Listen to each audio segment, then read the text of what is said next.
கரூரில் நடந்த சம்பவம் தொடர்பாக அமைக்கப்பட்ட விசாரணை ஆணையம் ஒரு கண்துடைப்பு நடவடிக்கைத்தான் என்பது அனைவரும் அறிந்ததே.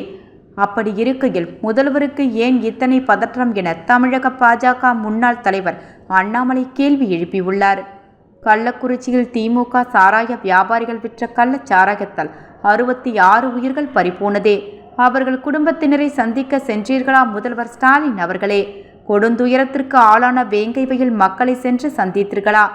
தங்கள் விவசாய நிலங்களை பாதுகாக்க போராடிய திருவண்ணாமலை விவசாயிகள் மீது குண்டர் சட்டம் போட்டீர்கள். அவர்கள் தலைமை செயலகம் வந்தபோது சந்திக்க மறுத்து காவல்துறையினரை வைத்து கைது செய்தது ஏன்?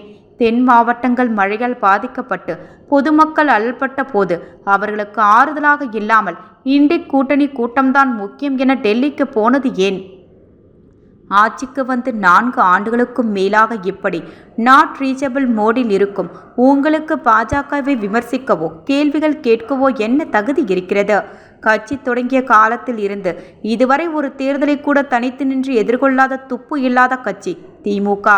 உங்கள் கோழைத்தனமான வரலாறு இப்படி இருக்கையில் வீண் சினிமா வசனங்கள் ஏன்?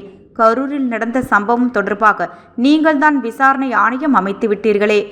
எப்படி இருந்தாலும் இந்த விசாரணை ஆணையம் அமைத்தது ஒரு கண்துடைப்பு நடவடிக்கைத்தான் என்பது அனைவரும் அறிந்ததே. அப்படி இருக்கையில் உங்களுக்கு ஏன் இத்தனை பதற்றம்? நாட் ரீச்சபிள் முதல்வர் அவர்களே இவ்வாறு அந்த அறிக்கையில் அண்ணாமலை கூறியுள்ளார்.